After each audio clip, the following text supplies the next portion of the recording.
What's up, guys? Welcome back to my channel.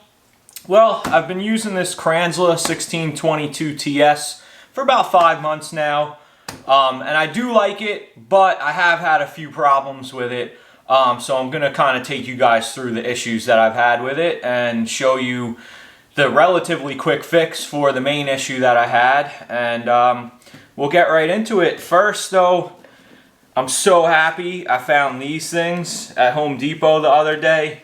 Keep the wires nice and neat, so they're actually reusable twist ties.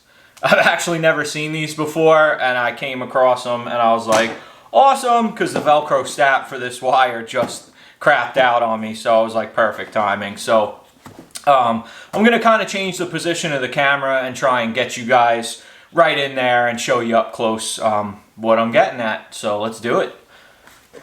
Alright, so I will say Kranzle's warranty service was great. They had me an email out the next business day telling me what to do and how to go about the problem I was having. So what was happening is I was letting off the trigger on the gun, and the pressure would just keep going up and up and up on the unit until it would actually trip the breaker or the GFI that's on the end of the plug. So it just kept building up pressure. So you just take this out. So you have this little seat with a spring and then the ball bearing that goes inside of it. What happens when you let off the trigger, normally the ball actually seats down, makes a complete seal, and puts this unit into bypass. So what was actually happening is there was a little piece of dirt embedded inside of here, and it wasn't letting the ball seat all the way down. So it wasn't fully going into bypass. It was still allowing water by, and the pressure just kept going up and up and up, even though you weren't pulling the trigger on the gun. So that was it, though. You just pulled this out. I cleaned the little piece of dirt out of there, cleaned this thing up, and then you just pop the ball back on it. And then you can actually, it makes it a little easier. You can, easy, tilt it down and get this threaded back in.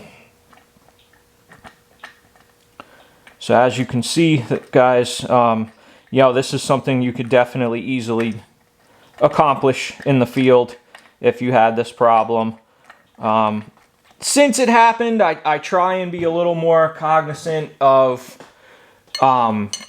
dirt getting on the hose, on the garden hose that I'm screwing in here, because that's probably where it came from. But again, when you're dragging your hose on the ground, not every time it's going to be super clean. So again, if you can knock it off before screwing it in, it's going to be less chances of this situation happening. But again, quick and easy fix. You could either carry a wrench with you or carry a pair of slip joint or channel lock pliers, and you can easily just get that right apart in the field if you're having that issue. So another source of problems, of potential problems, is this piece right here, which is, this is actually the micro switch that actually turns the pump off. And what happens is when you go into bypass, swing this around.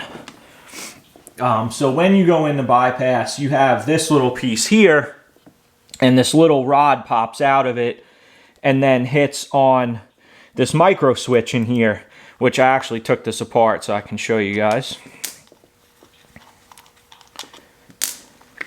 So under this case, that's it. You just have a micro switch, and then this little pin pushes in right where my finger is, and when that's pushed in, it cuts the motor off. So what the guy was saying in the email is if it, continued to run, it could be because this piston isn't popping out. So that's another place dirt can get in. So the way you would actually test that is to just run the pressure washer, let off the trigger, and see if this pin in here pops out. And if it does, chances are it's probably your micro switch. If it doesn't, this piece may need to be replaced. So that was another quick and easy way to get at a fix while you were in the field. So that's it. Time to put this baby back together.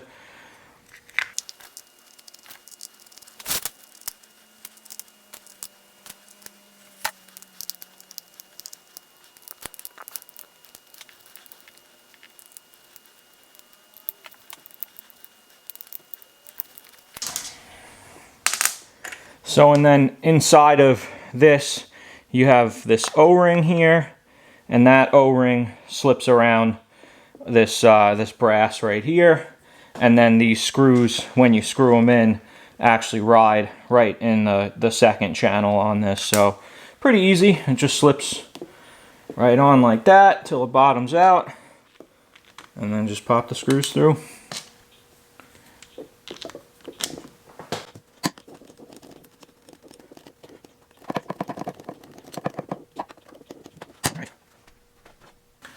Alright, so those are the two most common things that could go wrong with this thing.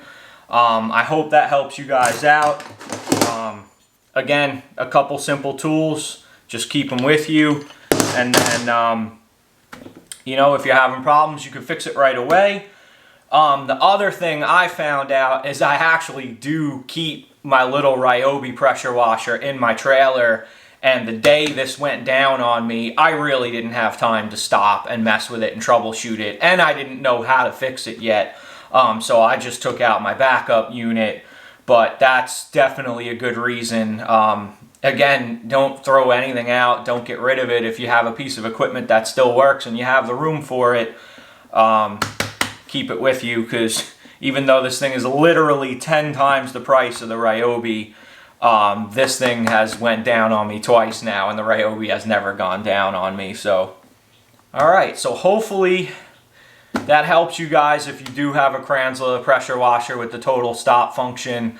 I would imagine that not just the 1622 total stop works this way. I would imagine that's how all the total stops work. So if this video helped you guys out, if you've ever had a problem with your Kranzle, comment down below, give me a thumbs up, and I'll catch you guys on the next video. Thanks for watching.